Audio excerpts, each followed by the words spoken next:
ભગવાનનું જ થાય, ભગવાન સિવાય કોઈનું ધ્યાન થાય નહીં. કારણ કે ભગવાન એટલા માટે ધ્યાન કરાય ને બીજા ન કરાય, કારણ કે ભગવાન જેવા ભગવાન એક જ છે. યાદ રાખો, ભગવાન જેવા ભગવાન એક જ છે અને એવા સામર્થ્યવાન છે. એનું ધ્યાન કરતા એના ગુણ ભક્તની અંદર આવે ત્યારે ભક્ત કૃતકૃત્ય થાય છે. એ વિના કૃતકૃત્ય થતો નથી. ધ્યાન કરો યોગ્ય માત્ર ને માત્ર એક પરમેશ્વર છે. બાકી જેની પાસે ઐશ્વર્ય પ્રતાપ જણાય છે બધો પરમાત્માનો દીધેલો પ્રતાપ છે. પરમાત્માને ધ્યાનથી ગુણીને સંગે ક્યાંથી નિર્ગુણ થાય રાજ.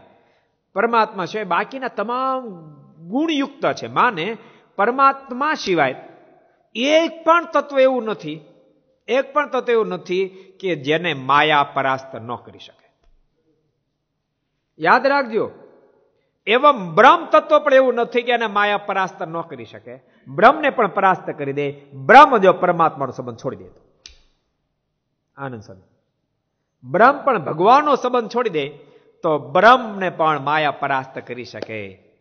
એટલે એ બધાનું ધ્યાન એટલે ન કરવું, જીવનું નહીં, ઐશ્વર્યવાદી ઈશ્વરોનું નહીં, માયાનું તો કરવાનું ન આવે, બ્રહ્મનું નહીં, બ્રહ્મનું ધ્યાન નહીં. ધ્યાન માત્ર ને માત્ર પરમેશ્વરનું. હું બ્રહ્મ છું એવી ભાવના જરૂર કરવી, પણ ધ્યાન તો પરબ્રહ્મનું જ કરવું. ધ્યાન કરવા એક પરબ્રહ્મ જ છે, કારણ કે એ સ્વયં માયા થકી પર છે. એનું ધ્યાન કરવાથી ભક્ત પણ માયા થકી પર થઈ જાય છે.